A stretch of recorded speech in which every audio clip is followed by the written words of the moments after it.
Baik, bismillahirrahmanirrahim. Assalamualaikum warahmatullahi wabarakatuh. Alhamdulillah rabbil alamin wassalatu wassalamu ala asyrofil anbiya'i wal mursalin sayyidina Muhammadin wa ala alihi wa ashabihi ajma'in. Amma ba'du. Apa kabar teman-teman semua? Hari ini saya awali dengan mengucapkan taqabbalallahu minkum. Mudah-mudahan Allah Subhanahu wa taala menerima seluruh amal ibadah kita di bulan Ramadan dan minal aidin wal faizin. Mohon maaf lahir dan batin teman-teman semua ya. Mudah-mudahan di bulan Syawal ini kita semua mempunyai semangat yang baru tentunya ya, dengan energi baru, karena kita sudah 1 bulan kemarin mengisi energi kita, mengisi ruh kita dengan ibadah kepada Allah Subhanahu wa taala. Nah, karena memang misi kita sama-sama masih di rumah ya, dan untuk silaturahim atau halal bihalal juga mungkin hanya melalui Zoom meeting dan media online lainnya. Kita hari ke-3 ini sudah mulai ya, tadi 3 Syawal hari ini kita sudah memulai aktivitas kita kembali untuk melanjutkan pembahasan kita tentang asuransi syariah series. Ini pertemuan ke-7 atau ke-8, saya juga lupa ya. Intinya sudah 2 bulan kita mengadakan Zoom meeting ini sejak bulan Maret ya, sejak kita pertama kali lockdown atau PSBB. Teman-teman semua, saya ucapkan selamat datang ke Zoom meeting ini. Ini terbuka buat siapa aja ya, dari seluruh lintas perusahaan asuransi tentunya. Ada teman-teman dari Prudential, ya ada dari Sun Life juga, ada dari Allianz ya, dan dari Allianz pun ada beberapa agensi tentunya. Tidak masalah ya, kita semua berkumpul di sini karena sama-sama mempunyai semangat yang sama untuk mempunyai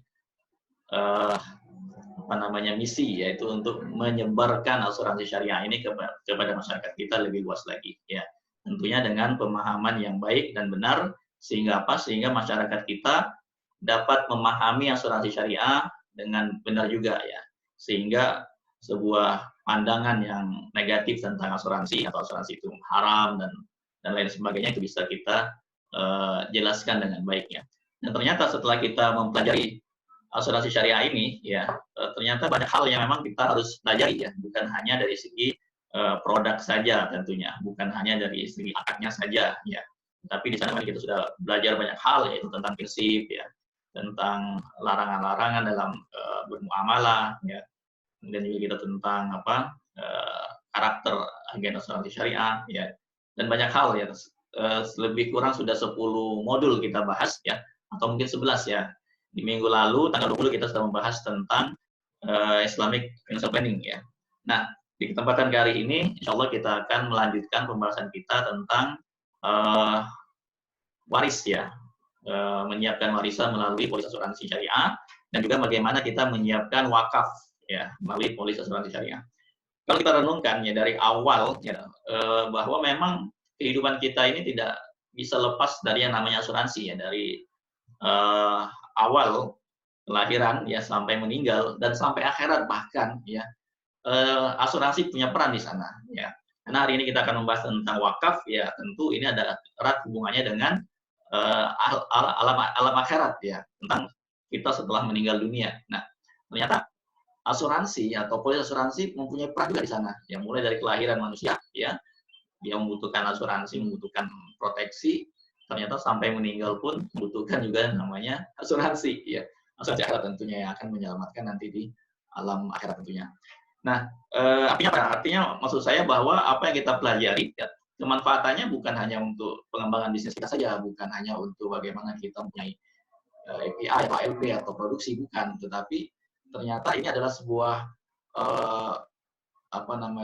ladang amal soleh kita ya, merupakan nilai kebaikan yang bisa kita lakukan dengan kita berbisnis atau kita melakukan aktivitas di industri asuransi, karena semuanya erat hubungannya dengan perjalanan kehidupan manusia dari lahir sampai meninggal dunia ya. Nah, hari ini insya Allah kita akan membahas sebuah tema yang menurut saya sangat penting untuk kita sama-sama pelajari ya. Dan apa yang akan saya sampaikan tentu bukan berarti saya lebih tahu daripada teman-teman. Di sini ada banyak senior saya, guru-guru saya juga di sini. Kita coba sama-sama belajar ya, saling melengkapi, sama-sama untuk saling mengisi ya. Kalau di sana sini ada kesalahan, silakan teman-teman kasih koreksi ke saya, kasih perbaikan ke saya, kita akan perbaiki sama-sama. Dan tujuannya adalah kita ingin memberikan melahirkan sebuah modul atau sebuah materi atau sebuah buku insya Allah ya, yang kemanfaatannya bisa dinikmati oleh siapa saja ya, oleh teman-teman kita sama agen asuransi dan tentunya juga kepada nasabah. Dan mudah-mudahan kedepannya asuransi syariah ini berkembang ya dan besar dan manfaatnya bisa dinikmati oleh seluruh masyarakat di Indonesia insya Allah ya. Itu impian besar kita ya, bahwa semua orang terutama orang muslim ya mengambil asuransinya adalah asuransi syariah, dan agen-agen muslim pun menawarkan asuransinya juga adalah asuransi syariah ya. Kenapa? Karena ada hubungannya erat dengan rezeki kita, dengan halal rezeki kita, dengan dunia dan akhirat kita tentunya ya. Karena memang ini penting sekali untuk sama-sama kita pelajari. Oke teman-teman, pembukaan terlalu panjang kayaknya. Kita lanjutkan ke materi kita ya. Kita akan masuk ke modul kita hari ini.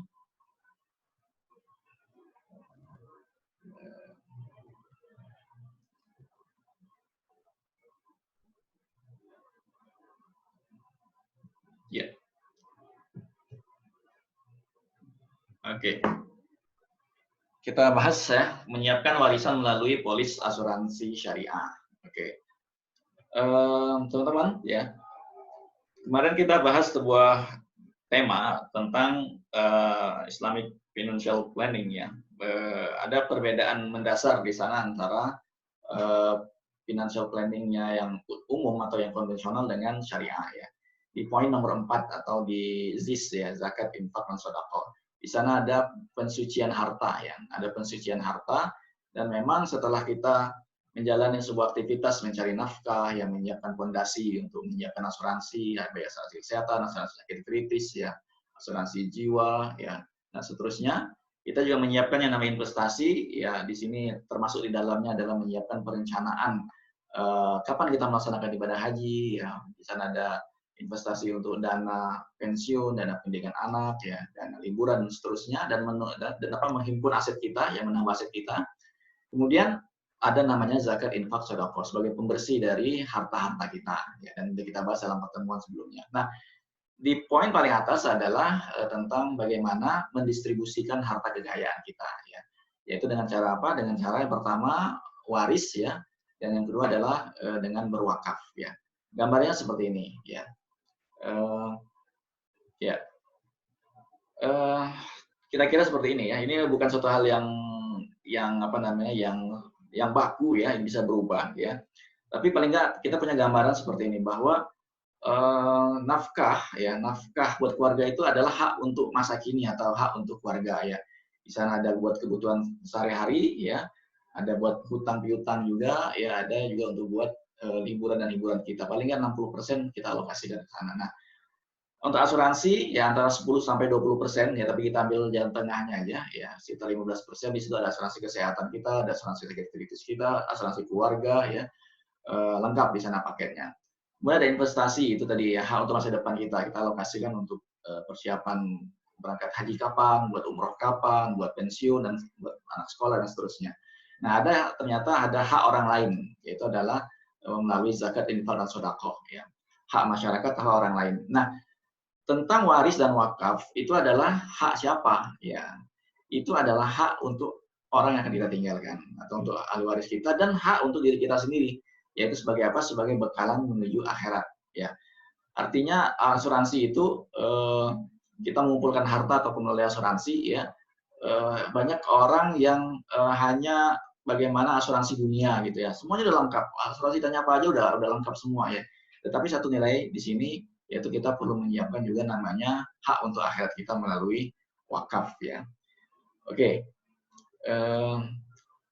Di dalam hadis ya, di sana ada hadis yang mungkin sama-sama sudah kita ulangi ya. Dalam materi kita asuransi syariah ini, hadis ini sangat erat sekali hubungannya dengan pembahasan kita, yaitu tentang bagaimana Sa'ad bin Abi Waqqas ya, seorang sahabat Rasulullah SAW yang dijamin masuk surga ya, yang punya kekayaan yang juga cukup banyak sekali ya, dan mempunyai seorang anak saja ya.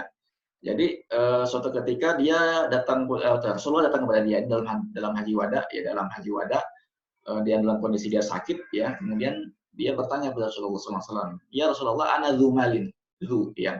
Dzu dalam bahasa Arab itu artinya yang mempunyai. Dzul hamdi itu juga dzu, alhamd itu artinya pujian ya sebenarnya. Ya, jadi dzu dalam bahasa Arab itu yang mempunyai. Dzu malin artinya mempunyai harta. Aku adalah orang yang punya harta.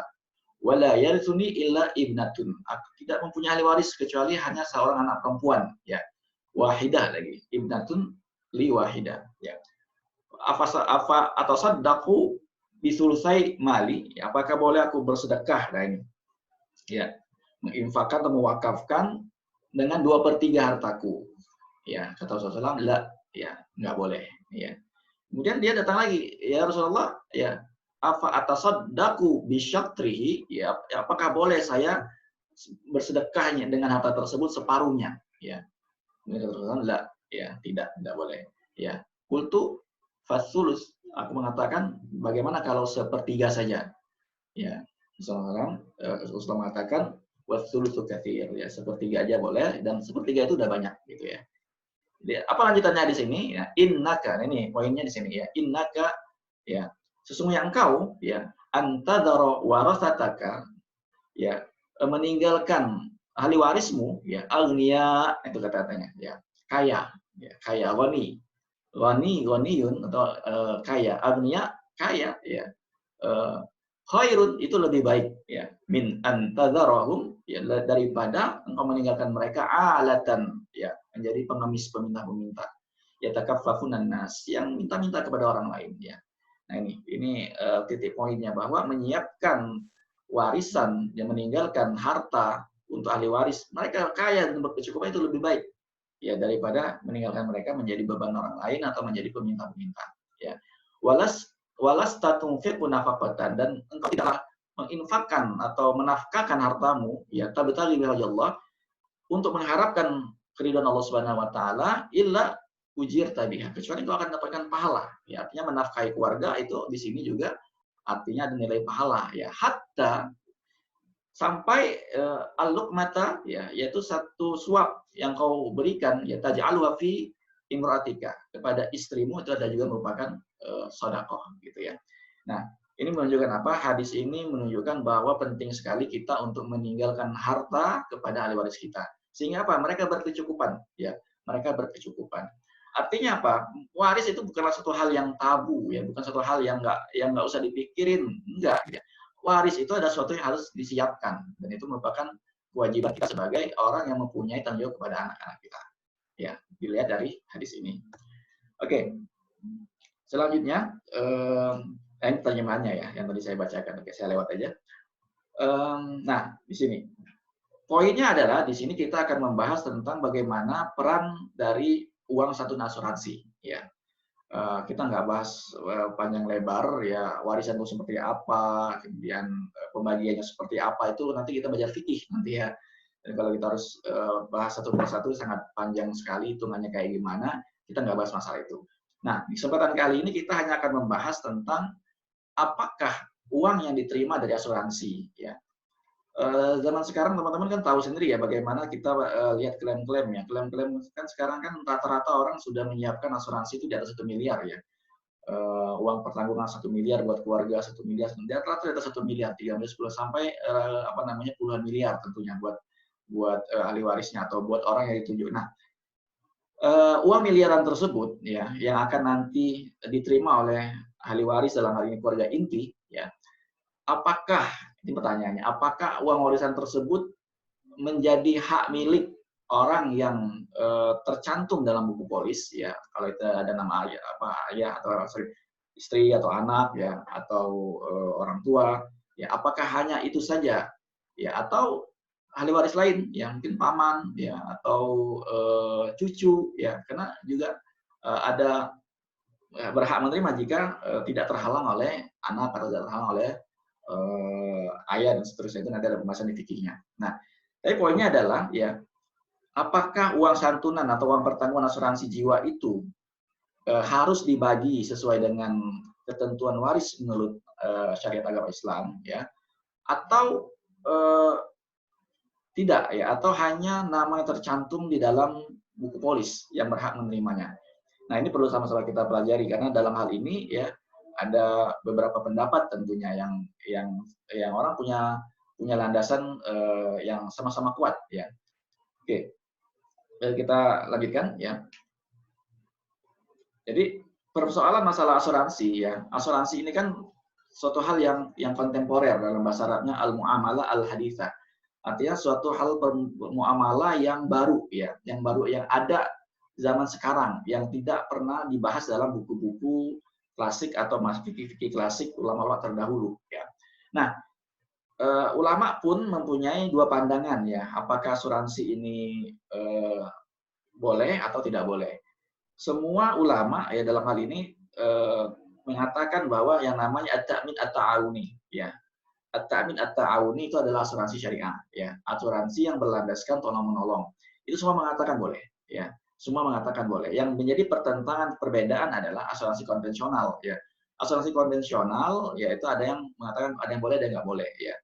Ya, seperti itu. Tapi kalau asuransi syariah kita sudah bahas juga dalam modul kita yang ke-7 kemarin, semuanya sebenarnya sepakat gitu ya, bahwa yang namanya asuransi atas konsep ta'awun ya, asuransi yang didasari pada konsep tolong-menolong ya, itu asuransi syariah, itu semuanya memperbolehkan ya, dengan landasan dalil-dalil yang sudah sama-sama kita bahas ya. Oke. Poinnya adalah bahwa memang asuransi itu mempunyai pandangan yang berbeda, ada yang mengatakan boleh, ada yang nggak boleh poinnya. Nah, begitu juga dalam hal uang pertanggungan asuransi ya, karena memang ada yang mengatakan nggak boleh, ada yang mengatakan boleh, maka uang itu nanti jadi hitungannya harta waris atau bukan harta waris seperti itu, ataukah yang berhak hanyalah yang tercantum dalam buku polis, atau semua ahli waris berhak menerimanya gitu ya. Nah, ini akan kita bahas hari ini. Oke, pendapat pertama ya. Pendapat pertama adalah bahwa uang pertanggungan asuransi ya, atau harta atau uang santunan dari asuransi atau UP dalam bahasa profesionalnya ya, atau uang santunan dalam bahasa syariahnya, ini pendapat pertama mengatakan bahwa itu adalah harta waris ya. Itu adalah harta waris yang harus dibagi sesuai dengan ketentuan waris menurut agama Islam gitu ya. Nah, oke. Apa landasannya? Apa namanya? Pendapat ini dilandaskan pada apa ya? Jadi mereka mengatakan bahwa merujuk kepada bentuk asuransi jiwa ya, yang kaitannya dengan pewarisan asuransi ya. Di situ kan ada namanya istilahnya asuransi jiwa itu adalah asuransi kematian ya, yaitu uang yang dibayarkan setelah tertanggung ya, meninggal dunia ya. Nah, artinya di sini apa? Bahwa asuransi itu dipandang sebagai sebuah usaha. Poinnya di situ. Sebuah usaha ya. Menyiapkan asuransi itu kan artinya menyiapkan sebuah nilai uang yang akan diterima oleh waris kan. Artinya ada usaha di sana ya. Usaha si tertanggung atau yang akan meninggal dunia ini ya, untuk memperoleh uang yang nantinya akan diterima oleh ahli warisnya. Nah, di sana ada usaha ya. Poinnya di situ landasannya. Jadi dilihat dari proses awal terjadinya akad asuransi ya, dengan segala kewajiban, dia harus bayar premi ya, dia harus membayar setiap bulan ya, dia melakukan kewajiban dia, maka dia mendapatkan haknya ya. Maka di sini artinya sebuah kegiatan ekonomi yang bersifat ada unsur kesengajaan dan diusahakan ya sebelum dia meninggal dunia gitu ya. Dengan dia membayar premi, dia akan mendapatkan haknya ya, berupa uang santunan gitu ya. Nah, jadi uang pertanggungan itu bukanlah sebuah hadiah gitu ya, karena memang nggak mungkin dia dapatkan uang pertanggungan itu tanpa dia membayar premi, tanpa dia menjadi anggota asuransi, tanpa dia membayar premi secara rutin ya. Jadi bukan hadiah gitu loh. Nah, melainkan berupa pengembalian uang di pendapat pertama ya, yang disetorkan semasa hidupnya meskipun dalam kadar atau jumlah yang nanti yang berbeda dengan jumlah yang akan dia terima gitu ya. Dengan kata lain, uang asuransi jiwa yang dibayarkan kepada keluarga si tanggung merupakan hasil dari suatu usaha yang dilakukan semasa ia masih hidup gitu ya. Dan kegiatan usaha ini membawakan hasil setelah dia wafat. Nah, maka ini merupakan bagian dari tirkah dalam bahasa Arabnya, atau harta peninggalan gitu ya. Nah, dilandaskan pada apa? Ya, pada pengertian dari apa itu tirkah ya, atau dalam bahasa Arabnya tirkah atau tarikah ya. Tirkah itu adalah sebuah sesuatu yang ditinggalkan ya. Menurut Imam Muhammad bin Abu Zahra mengatakan bahwa tirkah itu suatu peninggalan seseorang yang diusahakan suatu hidupnya ya untuk ahli warisnya. baik berupa harta ataupun yang bernilai harta, gitu ya. Kemudian menurut Said Sabiq juga dalam fikih sunnahnya beliau mengatakan tirka itu suatu usaha yang ditinggalkan oleh seseorang dalam bentuk harta semata. Oke lah, ya. Intinya suatu peninggalan yang dalam bentuk harta ataupun bernilai harta. Poinnya sama bahwa uang pertanggungan atau uang asuransi jiwa itu adalah nilai harta yang ditinggalkan kepada ahli waris gitu ya. Nah, pendapat ini dikuatkan dengan mazhabnya Imam Syafi'i ya. Mengatakan apa? Ya. Jadi Imam Syafi'i mengatakan bahwa sebagian harta peninggalan si mayit ya yang akan diterima setelah ia meninggal dunia disebabkan usahanya, ini ada poinnya di situ, disebabkan usahanya pada masa hidupnya ya, seperti buruan yang ia pasang pada saat ia masih hidup ya. Pemasangan perangkap tersebut di dalam berburu menjadi sebab kepemilikannya pada hasil buruannya. Itu poinnya di situ. Jadi adanya usaha di sana, ya, adanya usaha untuk mendapatkan harta tersebut, ya, atau mendapatkan nilai dana tersebut, ya, atau di sini dalam pendapat Syafi'i adalah buruan tersebut, maka itu menjadi miliknya dia, ya, maka dia berhak mendapatkannya. Gitu. Kalau dia adalah miliknya, adalah hartanya, maka itu adalah merupakan harta waris, gitu ya. Oke. Nah, maka dari ungkapan ini, ya, yang sama-sama tadi kita simak, ya, bahwa tirkah ya atau harta peninggalan itu ya ialah peninggalan seseorang yang telah diusahakan sewaktu hidupnya untuk ahli warisnya. Itu poinnya ya.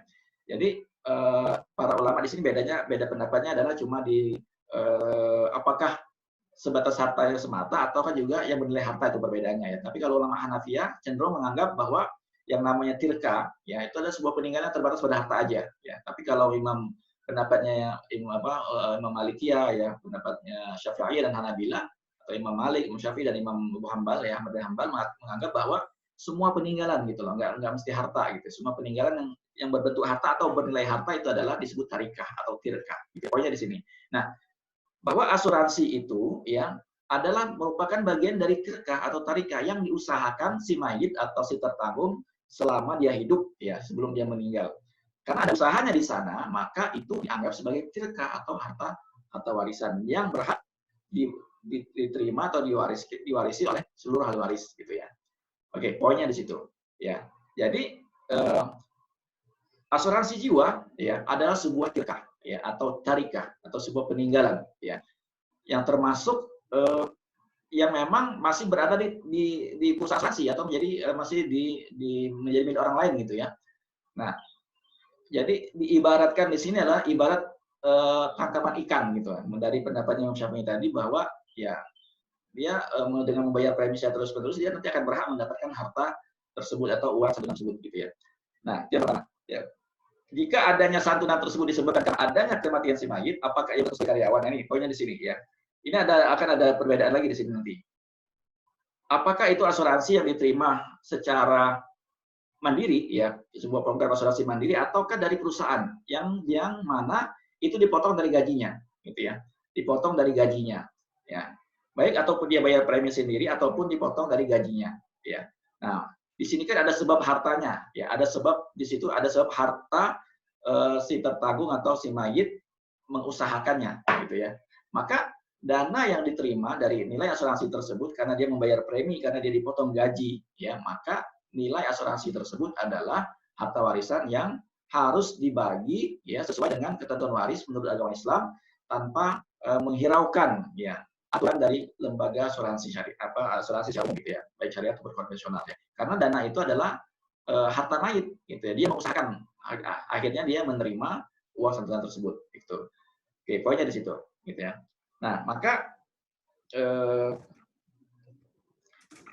nama yang tercantum ya di dalam polis asuransi itu hanya sebagai sifatnya simbolik semata ya. Tujuannya apa? Untuk mengamankan harta ya, mengamankan harta tersebut ya. Kalau jangan sampai nanti tidak ada yang menerimanya gitu loh. Jadi hanya simbolis saja ya nama dalam polis asuransi tersebut. Gitu. Oke, saya mau dulu ya. Nah, ada tambahan di bawahnya ya. Namun apabila semua ahli waris merelakan ya harta peninggalan tersebut diberikan kepada ahli waris yang tercantum dalam polis dengan tujuan untuk mengamankan harta warisan dan untuk menghindari supaya tidak berebutan antara ahli waris dalam memperolehnya, maka itu boleh-boleh saja atau sah-sah saja gitu ya. Kalau yang lain menjelaskan. Nah, tapi begini, untuk pembagian dari uang ahli waris tersebut sebelum dibagikan kepada seluruh ahli waris ya, maka harus tetap mendahulukan pengeluaran yang utama, yaitu biaya kematian ya, masalah semua biaya kematian, menyelesaikan utang piutangnya tersebut ya, baik kepada orang lain ataupun mungkin dia punya nazar atau utang kepada Allah Subhanahu wa taala ya, dan melaksanakan wasiat ya. Kalau dia punya wasiat, maka laksanakan wasiat, baru harta waris tersebut dibagikan, yang dibagikan sesuai dengan ahli waris. Oke. Ini pendapat pertama.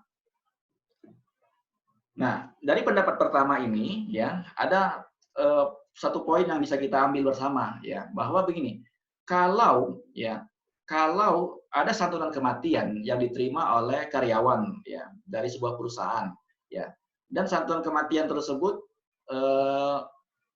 tidak memotong gaji ya, poinnya di situ. Jadi tidak ada potongan gaji, dan itu memang adalah murni kebaikan perusahaan buat karyawan-karyawannya, dia disiapin asuransi ya, yang dananya bukan dari gaji karyawan tersebut ya. Nah, tapi karyawan tetap diminta siapa nih penerima ahli warisnya yang akan menerima warisan kalau nanti terjadi resiko meninggal dunia kepada karyawan tersebut gitu ya. Nah, maka ketika meninggal dunia ya, harta tersebut ya, karena tidak ada usaha di sana ya, karena tidak ada usaha baik dari gaji yang dipotong ataupun dia membayar premi sendiri, maka bagaimana statusnya tersebut ya, maka itu adalah berbeda gitu ya, itu bukan termasuk harta warisan ya. Itu jadi dari penjelasan pendapat pertama ya, bahwa pendapat pertama mengatakan bahwa uang asuransi itu menjadi harta warisan yang harus dibagi sesuai dengan waris kalau di sana ada usaha ya, baik itu dengan dia membayar premi atau dipotong gaji ya, dia menyiapkan asuransi tersebut yang nantinya akan diterima oleh keluarganya. Nah, tapi kalau santunan itu cuma-cuma nih, free dari perusahaan, nah, maka itu tidak dianggap sebagai harta warisan, gitu ya. Walaupun memang dia menerima santunan warisan, karena memang tidak ada usaha ya sama sekali, itu adalah kebaikan dari perusahaan, ya, perhatian dari perusahaan kepada karyawannya, maka itu tidak dianggap sebagai harta warisan yang dibagi sesuai dengan waris. Tapi itu nama yang tercantum, nama istri atau nama anaknya, maka mereka lah yang berhak menerima santunan tersebut, gitu ya. Oke, itu pendapat pertama. Dari pendapat pertama ada sebuah kesimpulan sampai kita ambil tadi. Ya. Pendapat kedua, ya. Pendapat kedua mengatakan bahwa uang santunan asuransi, ya, atau uang pertanggungan, ya, itu adalah bukan harta waris, ya. Karena bukan harta waris, maka tidak perlu dibagi sesuai dengan waris. Ya. Yang berhak menerimanya adalah hanya yang tercantum dalam buku polis. Gitu. Apa landasannya? Ya, tentu ketika berbicara begini tidak serta-merta tanpa landasan ya.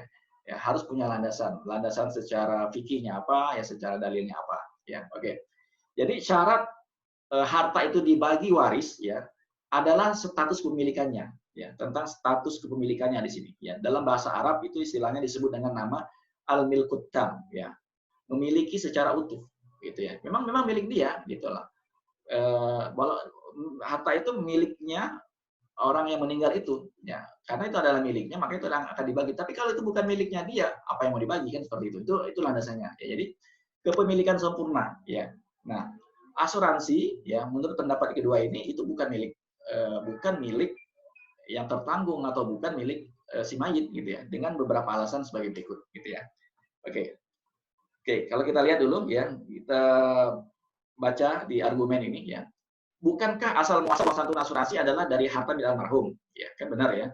Dan bukankah ketika almarhum mendaftarkan diri ikut dalam program asuransi, niatnya agar diterima nantinya oleh ahli warisnya? Betul kan ya? Oke. Bukankah almarhum membayar premi secara rutin, baik yang dibayarkan secara mandiri ataupun melalui perusahaan atau institusi tempat dia bekerja? Betul kan ya? Oke. Secara kasat mata memang betul. Semua itu betul. Tetapi kita perhatikan ya. Masalah ini perlu dicermati secara rinci dan detail serta hati-hati. Memang benar ya, harta itu seolah-olah milik almarhum. Setidaknya ada niat di hati almarhum ingin nantinya kalau wafat ada uang ahli waris, ya, uang asuransi yang diterima oleh ahli waris, ya. Nah, tetapi ada beberapa hal yang perlu kita ketahui terlebih dahulu, ya, sehingga kita tidak serta-merta memukul rata nih pengertian atau pemahaman seperti ini, ya. Kita lihat yang pertama, ya. Uang premi bukan lagi milik almarhum. Ya, ini perlu kita pahami ya. Jadi ini, uang premi itu ketika dia membayar premi itu bukan lagi milik almarhum, ya. Ketika almarhum membayar premi, ya, ataupun dibayarkan oleh tempat dia bekerja, maka status uang tersebut sudah bukan lagi milik almarhum secara sempurna gitu ya. Karena syaratnya kan harus milkut tam ya, memiliki secara sempurna. Nah, bukan lagi secara sempurna dia miliki. Karena apa? Karena ketika dia membayar premi, ya, itu kan ada nanti membayar iuran asuransi, ya kan, membayar iuran tabaruk, ya kan, ada alokasi buat akuisisi dan seterusnya, ya kan, dan itu kan bukan lagi sempurna miliknya dia, gitu loh. Nah, ada yang dialokasikan memang buat investasi di, mungkin kalau di unit link akan masuk ke beberapa alokasi investasi gitu ya. Nah, tetapi poinnya adalah ketika premi itu dibayarkan kepada, baik itu kepada perusahaan asuransi yang konvensional atau syariah, ya itu bukan lagi milik almarhum. Apalagi kalau di syariah, ya kan, itu milik peserta. Ketika membayar premi, ya kan, membayar kontribusi, itu sudah menjadi milik bersama, milik anggota peserta kumpulan asuransi tersebut. Dan kalau asuransi konvensional itu menjadi milik perusahaan, gitu ya. Tidak lagi dia memiliki secara sempurna, yang dia hanya miliki hanya sebagian dari nilai investasinya saja, gitu ya. Nah, ini berbeda dengan ketika seorang menabung di bank, gitu ya. Ketika dia menabung di bank, ya, dia kan hanya menitipkan saja kepada bank, ya, dan dia tetap memiliki harta tersebut, ya, dan tidak kehilangan kepemilikan sedetik pun juga, gitu. Artinya beda sama asuransi, ya. Ketika dia membayar asuransi, dia tidak memiliki lagi secara utuh, dia tidak memiliki secara sempurna lagi harta tersebut, karena itu adalah sudah menjadi milik perusahaan, karena dia membeli polis, ya kan. Bahasa konvensional kan membeli polis, namanya membeli sudah menyerahkan preminya kepada perusahaan dan juga menjadi milik perusahaan. Dan kalau asuransi syariah, dia ikut kontribusi, dia membayar iuran, dia menjadi member, ya, dia menghibahkan. Dan namanya sudah menghibahkan, sudah milik bersama, seperti itu, ya, pengertiannya. Nah, maka perbedaannya adalah di sini, ya, asuransi itu ketika orang membayar premi itu nggak kayak di bank, ya, nggak kayak ikut nabung di bank, ya, karena berbeda.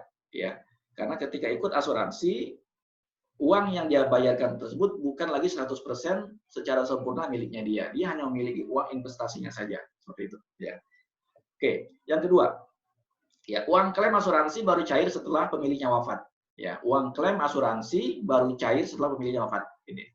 Jadi, uang klaim asuransi dari perusahaan asuransi sebenarnya tidak akan dimiliki oleh almarhum. Nah, karena dia tidak memang memiliki kan, ya. Sewaktu almarhum masih hidup dan dia tidak pernah memiliki, benar kan? Ya, walaupun dia punya UP nih, ya, 1 miliar, ya kan, tapi kan bukan milik dia, ya kan? Itu kan milik perusahaan asuransi dalam konvensional. Secara syariahnya juga itu milik seluruh peserta, seluruh anggota, ya kan? Uang bersama, bukan milik dia kan? Nah, seperti itu. Sebagaimana setelah ia wafat pun juga uang asuransi itu juga bukan miliknya dia. Nah, sebab uang itu tidak pernah bisa dicairkan, ya, dan bukan miliknya dia, maka ya itu bukan harta waris yang harus dibagi sesuai dengan ketentuan waris. Itu pendapat yang kedua. Yang ketiga, ya alasannya adalah uang premi bukan uang klaim asuransi. Ya berbeda, uang premi bukan uang klaim asuransi. Gitu ya. Dengan mekanisme asuransi adanya kewajiban nasabah membayar iuran asuransi setiap bulan ya sebagai dana tabaruk atau kebutuhan dana klaim anggota yang dibayarkan setiap bulan atau setiap tahunnya. Itu tidak akan pernah sama, gitu. Pokoknya tidak akan pernah sama jumlahnya dengan uang klaim meninggal. Ya, jadi memang nggak sama. Ya. Ya premi dia bayar premi mungkin 1 juta atau baru berapa puluh juta, tapi dia akan terima kan gede. Jadi sebenarnya berbeda gitu loh. Uang premi dengan uang klaim itu suatu hal yang berbeda gitu loh. Jadi bukan uang premi ya uangnya dia, uang klaim kan bukan uangnya dia, bukan harta warisan dia. Jadi tidak bisa dianggap sebagai harta warisan gitu ya. Oke. Maka gitu. Dari pendapat kedua ini ya, siapa yang berhak menerima uang warisan dari asuransi tersebut? Ya, tentu yang berhak adalah nama anggota keluarga yang memang dicantumkan dalam surat legalnya tersebut, gitu, dalam polis asuransi tersebut. Ya, gitu. Jadi misalnya kalau dia wafat, maka yang terima adalah anak atau istri, namanya siapa-siapa, sekian pembagiannya, maka itu saja yang berhak, gitu ya. Adapun saudara almarhum yang lain, meskipun termasuk dalam daftar ahli waris, ya, tidak yang tidak terhalang atau tidak terhijab, tidak bisa menerimanya, ya karena memang itu bukanlah harta warisan almarhum, gitu ya, bukanlah harta warisan almarhum, ya. Asalnya memang harta almarhum, tetapi begitu dibayarkan sebagai premi, maka statusnya berubah menjadi milik perusahaan asuransi, ya, kalau yang konvensional dan menjadi milik semua peserta asuransi syariah, ya, dalam asuransi syariah, gitu. Nah ini yang ditulis dari Ustaz Ahmad Sarawat, ya, dan saya sarikan dari websitenya beliau ya, Rumah Fikih ya, teman-teman bisa baca di sana gitu ya. Oke, nah pendapat ini ya dikuatkan dengan hukum perdata gitu ya. Bahwa dalam hukum perdata dana asuransi bukanlah sebagai harta bersama dan bukan harta warisan, tetapi menjadi hak orang yang disebutkan dalam polis sebagai penerima manfaat. Bahwa penilaian dana asuransi bukan sebagai harta waris ini dilihat dari waktu perolehannya.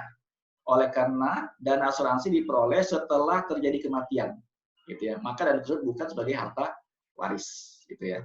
Nah, putusannya apa? Ini ada di putusan Mahkamah Agung ya, nomor 2831 ya, di situ disebutkan bahwa pembayaran uang asuransi harus diberikan kepada tertanggung yang namanya tercantum dalam polis ya, sehingga sesuai dengan adagium setiap pembayaran uang asuransi harus selalu melihat polis secara transparan akan merujuk siapa yang berhak menerima uang klaim. Kedua, pembayaran uang asuransi yang menyimpang dari ketentuan polis merupakan perbuatan melanggar hukum gitu ya. Ini menurut Mahkamah Agung, putusan Mahkamah Agung. Oke, pendapat ketiga. Nah, ini ada pendapat ketiga ternyata ya. Jadi pendapat ketiga harus ada pemisahan gitu ya. Harus ada pemisahan gitu. Jadi kalau nanti terima uang santunan atau aparat dari asuransi harus dipisah ya. Dipisahnya seperti apa? Ya, dilihat dulu. Nanti kan ada investasinya gitu. Malah nanti dia akan terima nih umpama 1.500.000.000 ya. Nah, mungkin 500 jutanya itu kan dari investasi dia setelah sekian tahun ya. Setelah 10-13 tahun, oh ternyata investasinya ada 500 juta nih. Nah, maka ya pendapat ketiga ini yang menjadi waris adalah yang mana? Ya, yang 500 jutanya. Ya, karena itu ada usahanya sih mayit, ada usaha tertanggung gitu ya. Ada usaha dia tadi menyiapkan dari dananya dia gitu ya. Adapun yang 1 miliarnya kan bukan uang dia gitu ya. Itu kan uang santunan yang tadi dari pendapat kedua. Maka itu menjadi milik ya orang yang tercantum dalam buku polis. Jadi dibagi gitu ya. Uang investasinya adalah uang warisan, uang murni asuransi jiwanya adalah yang namanya tercantum seperti itu. Ini pendapat ketiga. Ya, oke. Ya, hukum waris Islam ya. Menurut hukum waris Islam ini ada 3 syarat agar pewarisan dinyatakan ada ya, sehingga dapat memberikan hak kepada seorang ahli waris untuk menerimanya. Ya, pertama memang adalah ada yang mewarisi atau pewaris ya, yang meninggal dunia ya, dan dibuktikan secara hukum bahwa memang udah meninggal dunia gitu ya. Oke. Yang kedua ada yang mewarisi tentunya ya. Yang ini adalah ahli waris keluarga inti gitu ya. Yang memang ahli waris dari orang yang meninggal gitu ya. Kemudian dia masih hidup ya, dia masih hidup ya. Jadi kalau dia ahli waris tapi dia udah meninggal nggak bisa juga gitu ya. Dia harus syaratnya masih hidup gitu ya. Oke. Ini syaratnya ya. Nah, ini poin kita ya. Dari penjabaran di atas tadi ya, kita bisa tarik kesimpulan ya bahwa begini, polis asuransi syariah ya adalah produk keuangan mendasar yang ringan dan mudah untuk bisa dijadikan solusi ya dalam menyiapkan dana warisan buat keluarga ya. Terlepas dari ini ya, apakah harus dibagi sesuai dengan ketentuan waris menurut agama Islam ataupun tidak. Gitu ya. Jadi terserah nih ya, teman-teman mau ambil pendapat yang mana gitu ya. Tapi kan poinnya sama, bahwa produk asuransi syariah ya atau asuransi konvensional ya, itu kan semuanya bisa menjadikan menjadi bahan untuk menyiapkan warisan ya buat keluarga, ya kan? Karena kan memang merupakan sebuah cara yang simpel, cara yang mudah, cara yang ringan ya, dan merupakan solusi juga ya untuk orang-orang bisa menyiapkan warisan buat keluarga, terlepas dari apakah harus dibagi sesuai dengan ketentuan waris atau tidak, atau kan hanya sesuai dengan nama yang tercantum dalam buku polis tersebut, gitu ya. Nah, jadi uang itu nanti bisa digunakan apa? Ya, paling penting adalah untuk membiayai kematian tersebut nanti ya, penguburan dan seterusnya. Itu kan semuanya butuh biaya ya kan. Kemudian juga kalau ada hutang, ya melunasi hutang, dan yang ketiga adalah untuk membantu menghidupi keluarga yang ditinggalkan. Dan polis asuransi itu adalah merupakan salah satu cara yang paling simpel, ya cara yang mudah, ya paling efektif, ya dan paling baik untuk menyiapkan warisan buat keluarga. Terlepas dari apakah harus dibagi sesuai dengan ketentuan syariah ataupun tidak, gitu ya. Nah, yang kedua ya di sini ada bahwa asuransi ya, asuransi jiwa ya memberikan manfaat yang dapat diterima secara langsung. Nilai lebihnya di situ ya, tanpa perlu melalui proses pengadilan ya, atau menunggu ketetapan fatwa waris dari pengadilan ya. Adapun aset lain seperti ya rumah, deposito, rekening bank, reksadana, saham, ya kendaraan, emas, ya perhiasan, kan semuanya itu kan harus melalui proses ya, proses pengadilan gitu ya. Jadi kalau mau paling simpel ya udahlah kita kasih solusi buat masyarakat kita ya, buat nasabah kita dengan ambil aja asuransi gitu ya. Pertanyaannya ya, apakah Anda sudah siap, sudah mempunyai harta warisan yang siap dibagi kepada ahli waris ya? Tentu kalau kita sebagai agen harus punya dong ya. Dan kita semua kalau dalam media begini punya kewajiban bahwa memang siapapun kita, orang tua yang punya anak ya, punya kewajiban untuk menyiapkan warisan buat keluarganya. Apakah itu nanti melalui polis asuransi ya, yang paling simpel ya, ataupun melalui sarana lain. Tapi saran kita ya, karena kita di industri ini dan memang paling simpel dan paling mudah adalah dengan mengambil polis asuransi jiwa syariah seperti itu ya. Oke, itu pembahasan kita. Kita tidak detail tentang pembagiannya kayak gimana, ya itu nanti urusannya masalah fikih, nanti kita akan belajar masalah fikih. Oke, sedikit lagi waktu kita lanjut ke materi yang kedua, yaitu tentang wakaf ya teman-teman ya. Tentang wakaf ini ya. Tentang wakaf wasiat polis asuransi syariah.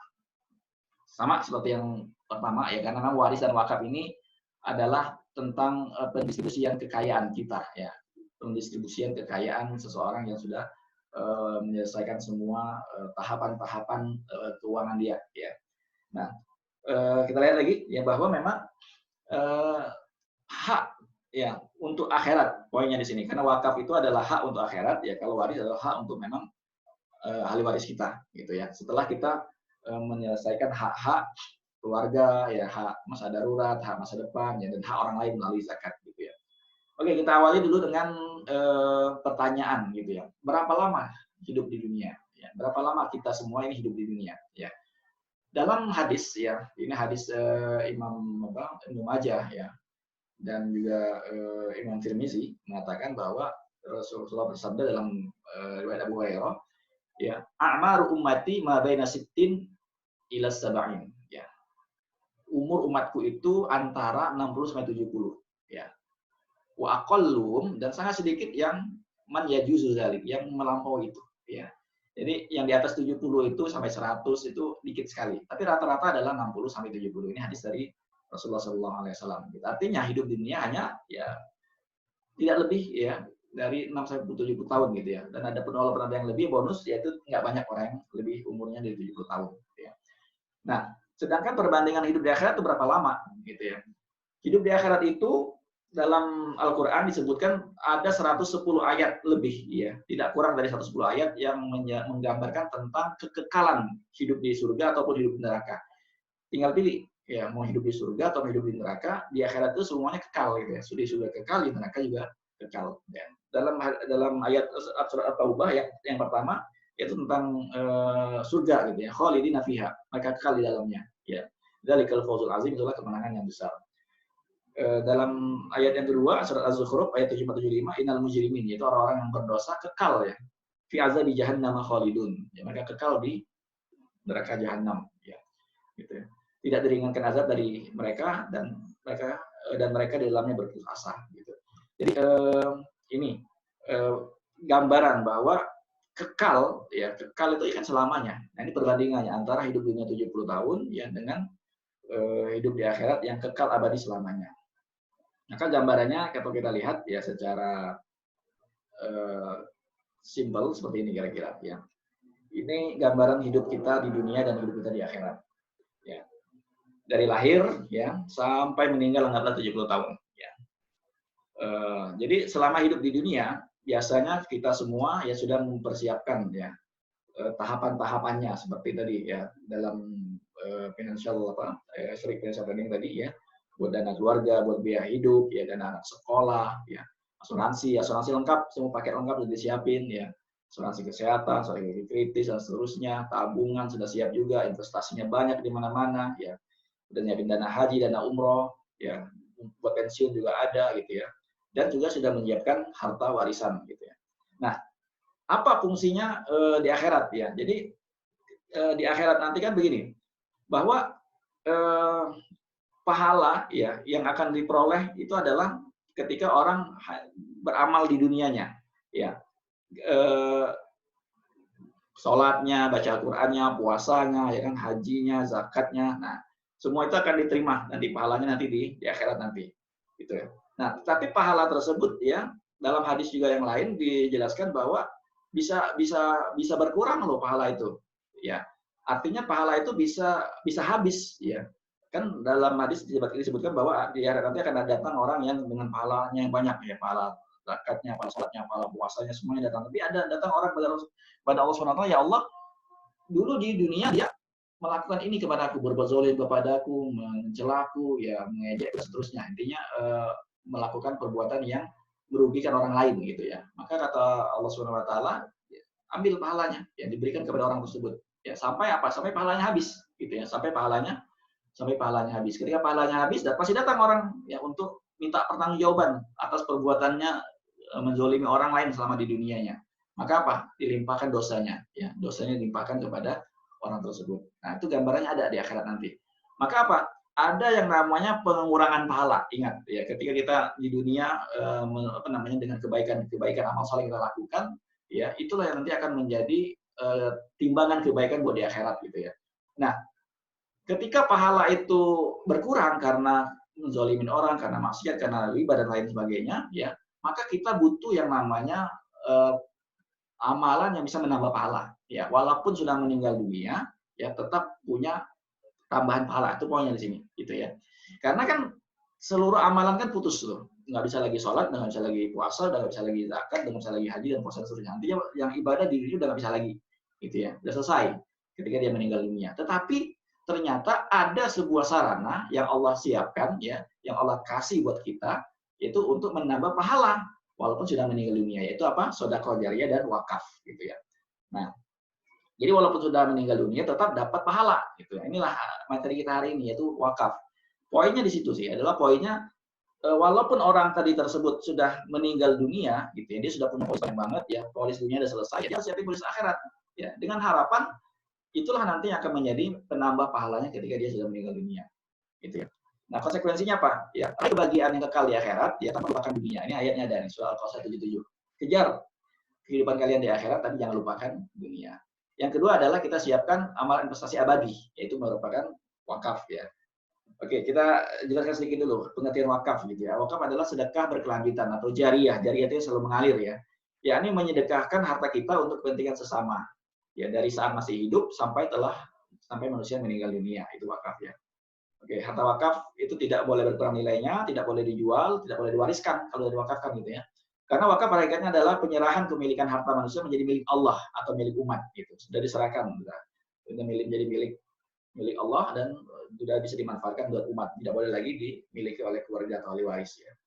Wakaf dipersiapkan atau dimanfaatkan semasa manusia masih hidup dan berlanjut manfaatnya walaupun dia sudah meninggal dunia.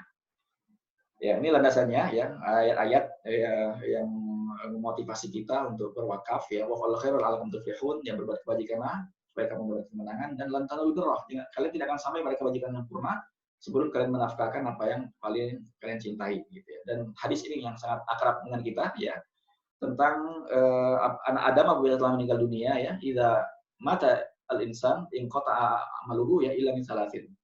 Putus seluruh amalnya kecuali 3, ya. Yang pertama sedekah jariyah, ya, atau wakaf di sini. Ya, yang kedua ilmu yang bermanfaat. Ya, ilmu kita kan zaman sekarang ini ilmu terus berkembang, gitu ya. Kalaupun mungkin kita cetak buku ataupun kita punya karya tulis, ya, kalau ilmu itu masih dipakai orang, ya masih bisa bermanfaat buat kita. Tetapi kalau ilmu itu zaman semakin canggih, semakin berubah dan nggak bisa dipakai orang lagi, selesai, gitu ya. Kemudian masalah anak yang soleh juga, kalau anaknya sudah meninggal juga putus juga, gitu ya. Kalau anaknya nggak soleh, ya, kalau nggak berdoakan juga nggak dapat pahala, gitu ya. Artinya yang memungkinkan sekali untuk terus mendapatkan pahala kebaikan adalah dengan sedekah jariyah, gitu ya. Nah, ini seorang sahabat, ya, Sa'ad bin Ubadah, datang kepada Rasulullah dan berkata, ya Rasulullah, ibuku meninggal dunia. Ya, pada saat itu aku sedang tidak berada di sisinya. Maka apakah boleh aku bersedekah untuknya? Ya. Rasulullah bersabda, iya. Ya, maka saksikanlah kebunku yang banyak buahnya ini aku sedekahkan untuknya. Artinya boleh, ya, mensedekahkan atau mewakafkan kebun, tanah, ya, untuk orang lain. Ini landasan hadisnya, gitu ya. Artinya di sini juga kita punya nilai jual juga sebenarnya kalau kita pengen menawarkan kepada calon nasabah kita bahwa boleh nggak ngambilin polis nanti wakafnya buat orang tua kita, ya kan? Yang nanti nilai uang pertanggungannya atau uang asuransinya, uang santunannya diniatkan diwakafkan atas nama kakek, atas nama nenek, atas nama orang tua, boleh, gitu ya, berdasarkan hadis ini, gitu ya. Nanti kan kalau kita biasanya ke Al Azhar gitu ya, menyerahkan polis, di sana akan ada tulis tuh nama siapa nih yang berwakafnya, niat pahalanya buat siapa, dan ditulis buat nenek kita mungkin sekian persen, orang tua sekian persen, ya dari 1 miliar tersebut, ya itu mereka punya nilai pahala di sana berdasarkan dari di sini, gitu ya. Nah, apa itu karakteristik wakaf? Ya sedikit aja kita jelaskan di sini. Bernilai guna saat orang mewakafkannya, ya, dia punya nilai, ya, punya nilai, ya. Kemudian jangka panjang wakaf itu, ya. Kemudian bersifat sukarela dan produktif, artinya produktif menghasilkan selalu, gitu ya. Dan nilai ekonominya tidak berkurang, ya, dan bisa dikembangkan secara prinsip syariah. Nah, itu ya, jadi wakaf itu seperti itu, gitu ya, nggak habis itu ya. Bukan maksudnya bukan dalam makanan, bukan gitu ya. Kalau orang makanan kan habis kan bisa seperti itu, gitu ya. Terus seperti ini. Oke, selanjutnya lagi. Nah, ini contoh teman-teman ya, yang masyhur sekali yang sampai sekarang semua orang bisa lihat gitu ya, dan bisa merasakan manfaatnya yang ada di Arab Saudi sendiri, yaitu wakafnya Utsman bin Affan ya. Utsman bin Affan itu kan ceritanya dulu ini sama-sama kita tahu gitu ya, cerita tentang sumur ya yang milik orang Yahudi, kemudian mau dibeli Utsman ya nggak boleh jual ya, akhirnya Utsman bilang saya beli separuh aja ya. Jadi gimana caranya ya, hari ini untuk kamu, hari esok untuk saya gitu ya. Jadi kamu tetap bisa jual tuh air sumur tersebut gitu. Akhirnya seorang Yahudi ini setuju gitu ya. Nah, pada waktu sumur itu adalah hari miliknya Utsman, dia suruh orang-orang untuk ambil secara gratis ya. Diambil secara gratis untuk 2 hari gitu ya. Sehingga hari berikutnya orang Yahudi ketika jualan air lagi di sumur itu nggak ada yang beli gitu ya, karena sudah tercukupi air mereka dengan harinya Utsman tersebut, dan begitu terjadi ya. Sampai akhirnya orang Yahudi ini nggak punya untung sama sekali karena nggak ada lagi yang beli di air sumur tersebut, akhirnya dijual lah semuanya kepada Utsman gitu. Nah, ketika dijual sama Utsman ya dibelilah sumur tersebut semuanya dan diwakafkan untuk kaum muslimin sumur itu gitu ya. Airnya boleh diambil untuk kaum muslimin ya, serah dipakai. Nah, ternyata dari sumur tersebut, tanah tersebut ya, ada tumbuh pohon-pohon kurma di sana gitu ya. Dan karena luas ya, dan kurma itu sampai sekarang ya di daerah Sultanah kalau di Madinah itu ya, itu masih berbuah kurmanya sampai sekarang. Nah, hasil dari buah kurma tersebut itulah ya keuntungannya dibuatkan rekening atas nama Utsman bin Affan gitu ya. Nah, keuntungan dari kurma tersebut ya dibangunkan hotel ya, ya, kemudian dari hasil hotel tersebut, nah ini ya digunakan untuk kaum muslimin, baik orang miskin, orang fakir, janda dan seterusnya bisa menikmati dari keuntungan wakafnya Utsman tersebut, seperti itu ya. Ini gambarannya ya, termasuk mungkin untuk teman-teman yang umroh haji gitu ya, apa namanya, Tower Zamzam ya, atau yang lebih kita kenal dengan Abrajul Bait gitu ya, apa namanya, hotel yang paling megah, paling tinggi yang ada di dekat Ka'bah itu di Mekah, itu kan dibangun di atas tanah wakafnya Raja Abdul Aziz gitu ya, dan itu kan keuntungannya untuk pembiayaan Masjidil Haram ya, untuk membiayai aktivitas gaji dan seterusnya untuk Masjidil Haram, seperti itu. Nah, ini contoh orang Indonesia gitu ya, orang Indonesia yang namanya Syekh Buga Al-Asy, itu Al-Aceh sebenarnya ya, kan orang Arab nggak bisa menyebut Al-Aceh ya, asal Aceh ya, jadi disebut Al-Asy ya, Asy gitu, Aceh ya. Ini orang kaya yang membeli tanah ya di Mekah gitu ya, dan tanahnya itu dibangunin hotel gitu ya. Dari keuntungan tanah hotel tersebut inilah bisa diberikan untuk orang-orang Aceh ya. Itu yang tulisan bahasa Arab itu adalah ikrar wakafnya ya, yang terjemahannya seperti ini ya. Rumah tersebut atau Baitul Aceh ya dijadikan tempat tinggal jamaah haji asal Aceh gitu ya. Jadi kalau jamaah haji Aceh ke sana ya tinggal di sana ya, atau kalau nggak tinggal di sana nanti akan dikasih duit gitu ya, dari keuntungan tanahnya tersebut ya, untuk mereka melakukan ibadah haji atau juga tempat tinggal orang asal Aceh yang menetap di Mekah gitu ya. Sekiranya karena suatu sebab tidak ada lagi orang Aceh yang datang ke Mekah untuk haji, maka wakaf itu digunakan untuk tempat tinggal para pelajar atau santri atau mahasiswa Jawi. Jawi di sini bukan orang Jawa ya, tapi orang Asia maksudnya sini ya, orang Asia, baik dari negara dari Sumatera atau dari mana sama aja ya, dianggap orang Jawi istilahnya gitu ya. Dan boleh tinggal di situ. Nah, sekiranya karena sudah tidak ada lagi mahasiswa Asia Tenggara ya, yang tidak ada lagi yang belajar di Mekah, maka rumah wakaf itu digunakan untuk tempat tinggal mahasiswa untuk menerima mahasiswa Mekah di Masjidil Haram. Sekiranya mereka ini pun tidak ada lagi, ya maka wakaf itu diserahkan kepada Imam Masjidil Haram ya, untuk membayar keperluan Masjidil Haram seperti itu. Itu ikrar wakafnya. Jadi dia mewakafkan tanahnya ya yang dia beli di sana untuk kepentingan orang lain gitu ya. Baik untuk orang yang haji ataupun mahasiswa ataupun untuk kepentingan Masjidil Haram. Nah, ini contohnya ya bahwa kekuatan wakaf ini luar biasa ya. Ini Hotel Elab Al Masyair ya dan Hotel Ramada yang ada di Mekah ya, ini dibangun di atas tanah wakaf ulama atau Habib Asal Aceh ini ya, yang ada di Masjidil Haram ya. Nah, pada tahun 2019 yang lalu setiap jamaah haji ya asal Aceh dapat 1.200 real, itu sekitar kalau dikali 4.000 ya, 4.000 ya sekitar hampir 5 jutaan lah, 4,8 sekian ya. Dari hasil wakaf saya buka. Jadi sekian banyak orang Aceh ya yang berangkat haji, berbahagialah orang Aceh ya. Ya, ada ulamanya dulu, ada syekhnya dulu yang berwakaf dan sampai sekarang masih bisa dinikmati oleh orang-orang yang berangkat haji ke sana. Terima uang tuh ya dari wakaf, hasil wakaf tersebut. Ya. Nah, maksudnya apa teman-teman? Ya. Jadi dari apa yang tadi kita sampaikan bahwa memang wakaf itu kan adalah penyempurna rasa syukur kita ya atas karunia harta gitu ya, atas karunia harta yang Allah berikan kepada kita gitu ya. Dan ini nilai sentuh kita kepada calon-calon nasabah kita bahwa memang wakaf ini adalah penyempurnanya. Nggak sempurna kebajikan seseorang ya, dia udah punya semuanya ya kan, aset bermiliar-miliar, mungkin tabungannya udah banyak ya, punya properti di mana-mana, punya asuransi di mana-mana, tapi kalau belum berwakaf, belum sempurna gitu ya. Ini poin yang perlu kita bisa masuk di sana. Karena begini, istilah wakaf kan dalam Al-Qur'an, kalau tajwid, ilmu tajwid itu kan berhenti, yang menyempurnakan bacaan, wakaf, ya berhenti secara sempurna bacaannya. Begitu juga wukuf di Arafah, ya kan berhenti di sana, ya menyempurnakan ibadah haji, ya sempurna ibadah haji itu ketika seorang melakukan wukuf di Arafah, gitu ya. Nah, wakaf dalam harta itu apa? Menyempurnakan syukur kepada harta. Gitu ya. Sehingga harta itu bermanfaat bukan hanya buat dia dan ahli warisnya dan keluarganya saja, tetapi untuk orang yang lebih banyak lagi, kemanfaatan yang lebih besar. Ketika kemanfaatan itu dinikmati oleh orang banyak, maka apa? Maka akan dia selalu terima pahalanya. Ya, dia akan selalu terima pahala yang itu nanti akan membantu dia nanti di alam kubur, gitu ya. Itu poinnya dari program wakaf yang akan kita ajak orang-orang untuk mengambil wakaf melalui polis asuransi. Ya, oke. Nah. Maka dalam polis asuransi itu seperti apa ya? Polis asuransi itu ya adalah wakafnya bentuknya adalah wakaf wasiat gitu ya. Wakaf wasiat itu apa ya? Wakaf wasiat itu adalah sebuah perencanaan ya, wakaf, perencanaan wakaf ya. Dengan mewasiatkan secara legal ya sebagian dari kepemilikan aset wakif ya ketika yang bersangkutan meninggal dunia, namun tetap menikmati manfaat dari aset yang diwakafkan selama masih hidup ya, selama pewakaf itu masih hidup ya.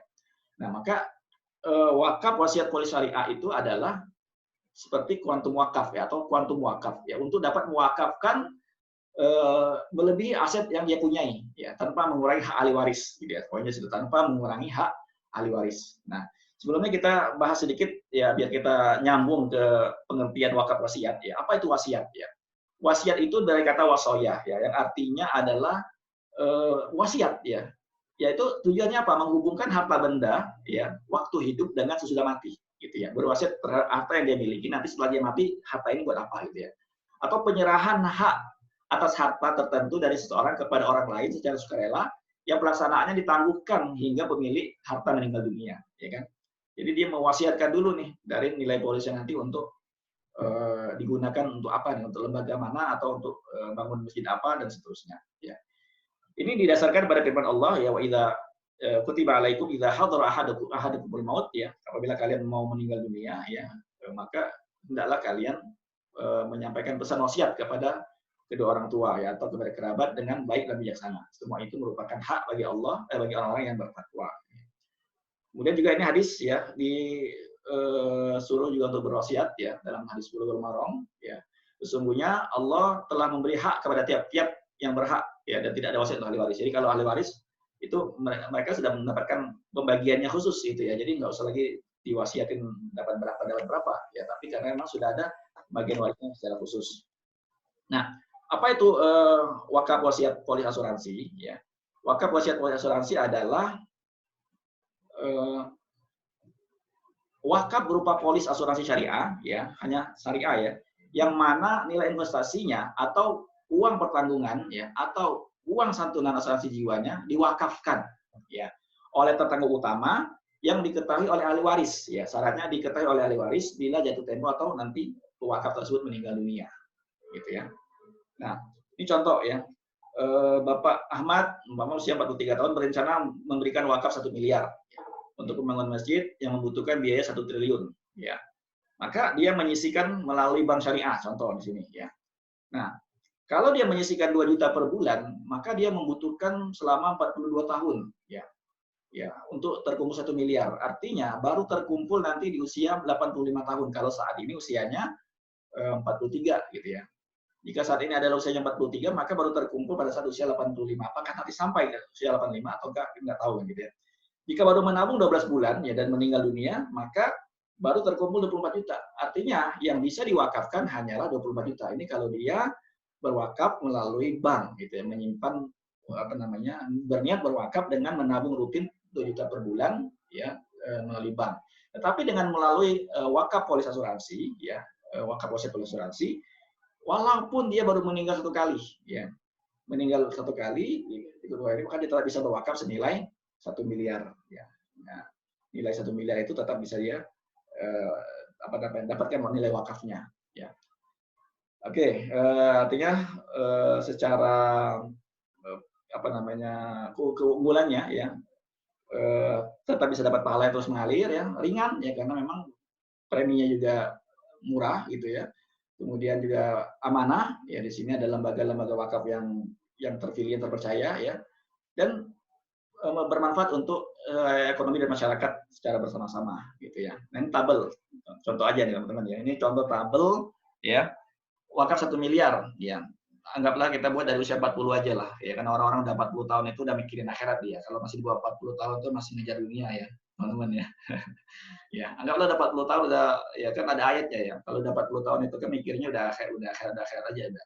Ya. Ini wakaf 1 miliar artinya warisannya tetap 1,2 miliar gitu ya. Nah, iuran asuransinya per bulan 1,6 gitu. Ini tabel contoh aja gitu ya. Artinya uang santunan asuransinya di sini bukan 1 miliar ya, tetapi 2,250 ya, 2 miliar 250 juta gitu ya. Yang diwakafkan hanya maksimal adalah hanya boleh 45% ya. Ini berdasarkan apa? Ya, berdasarkan dari ketentuan dari Majelis Ulama ya atau Dewan Syariah Nasional Majelis Ulama ya, Fatwa MUI ya tentang wakaf manfaat oleh asuransi ya dan tentang investasi syariah. Kalau investasinya berapa yang boleh diwakafkan? Ya hanya boleh 30% berdasarkan hadis tadi ya, hadis Sa'ad bin Waqqas ya, hanya sulus ya. Jadi nilai investasi hanya boleh diwakafkan 30%, sedangkan dari nilai santunan asuransi jiwa ya hanya boleh diwakafkan ya 45%, seperti itu ya. Yang sekarang kerjasama ya ada wakaf Al-Azhar, ya Wafa, ya Rumah Wakaf dan Iwakaf. Oke, ini contoh dalam Discover ya. Mungkin teman-teman nanti bisa perdalam melalui leadernya masing-masing ya. Manfaat kuantum wakaf polis asuransi syariah ya, ini keluasan bentukan wakaf wasiat wakaf ya. Boleh sebenarnya kalau nanti mau langsung wakaf ke lembaga wakaf bisa juga ya, atau langsung melalui polis asuransi dengan menentukan langsung ke lembaga mana yang mau diwakafkan bisa gitu ya. Bisa request membangun masjid di mana gitu ya. Kalau ke Al-Azhar sih nanti bisa kita minta gitu ya untuk dibangun masjid apa ya. Bisa support pembangunan pesantren seluruh Indonesia ya, karena memang banyak kayak di Duafa pun juga lagi bangun pesantren tahfidz juga ya, di sana juga membutuhkan dana wakaf juga dan bisa disalurkan ke sana ya. Ya, untuk ikut mendukung pengembangan badan usaha milik wakaf gitu ya. Artinya nggak usah repot-repot lagi, nggak usah pusing-pusing lagi ya. Sebenarnya kalau ikut program asuransi wakaf oleh perusahaan asuransi, seseorang itu simple sebenarnya. Jadi kemudahan yang mereka dapatkan itu kan poinnya mereka adalah bagaimana mereka mendapatkan tambahan pahala kan di situ ya. Poinnya adalah walaupun sudah meninggal dunia tetap mendapatkan kucuran pahala dari nilai wakafnya tersebut. Itu poinnya ya. Nah, pengelolaannya kalau mau simple ya udah tinggal melalui lembaga-lembaga yang sudah kerjasama sama perusahaan asuransi saja gitu ya. Sehingga nggak usah lagi mikirin harus nentuin masjidnya di mana atau pesantren di mana. Itu walaupun boleh-boleh saja di request kepada nazir yang tersebut atau yang mengelola wakaf tersebut seperti itu. Ya. Oke, teman-teman, jam 3.12 ya. Saya rasa cukup materi kita hari ini ya. 2 materi ini hanya pembukaan saya teman-teman ya, dengan keterbatasan ilmu saya tentunya ya. Cuma ingin berbagi saja buat teman-teman, mudah-mudahan ada manfaatnya ya buat kita bersama. Ya kalau di sana sini teman-teman ada kekurangan, insya Allah kita akan sama-sama perbaiki. Dan saya menunggu teman-teman dari teman-teman semua yang hadir di sini ya, master-master di sini ya, untuk memberikan input, masukan, melengkapi materi-materi saya ini ya. Dan kegunaannya adalah untuk kita bersama ya, untuk kita bersama ya, karena masalah urusan rezeki urusan Allah gitu. Urusan nasabah, Allah kasih kita nasabah masing-masing, itu urusan Allah Subhanahu wa taala ya. Yang penting semangat kita sama untuk sama-sama belajar ya, mengembangkan asuransi syariah ya, buat masyarakat secara umum, mereka mendapatkan manfaat dunia akhirat gitu ya. Secara dunia mereka dapat, secara akhirat pun mereka dapat, insya Allah gitu ya. Oke teman-teman, insya Allah minggu depan sesi terakhir kayaknya ya, insya Allah sesi terakhir kita akan bahas tentang Dewan Pengawas Syariah ya, tentang Dewan Pengawas Syariah dan tentang fatwa-fatwa MUI terkait dengan asuransi syariah. Menurut saya perlu juga untuk kita bahas karena memang itu senjata kuat kita ya untuk menjawab keberatan nasabah kita gitu ya. Oke, sekian teman-teman, saya ucapkan terima kasih ya, karena sudah azan di luar jam 3.13 ya, kita cukupkan. Dan kita setiap Rabu hanya dari jam 2 sampai jam 3.15 saja. Kita tidak ada sesi tanya jawab teman-teman ya. Tanya jawab bisa jawab ke saya, nanti baru nanti kita akan jawab nanti kalau selesai semua materi. Ya, sekian saya akhiri. Wassalamualaikum warahmatullahi wabarakatuh. Makasih Pak Ustadz. Sama-sama semuanya. Terima kasih Pak Ustadz Jul. Terima kasih Pak Ustadz. Terima kasih Pak Ustadz Zulhamdi. Terima kasih untuk ilmu syariahnya. Pak Ustadz. Amal jariah Pak Ustadz ya. Barakallah Pak Ustadz. Wassalamualaikum. Oh ada tuh. Assalamualaikum warahmatullahi wabarakatuh. Mohon izin lab ya Pak Ustadz ya. Udah asar. Ya. Terima kasih teman-teman semuanya ya, hari ini hadir. Ya, atas segala kekurangannya saya minta maaf. Terima kasih Ustadz. Sama-sama. Assalamualaikum. Waalaikumsalam warahmatullahi wabarakatuh. Ya, sudah azan itu ya. Oke. Ya, kita tutup.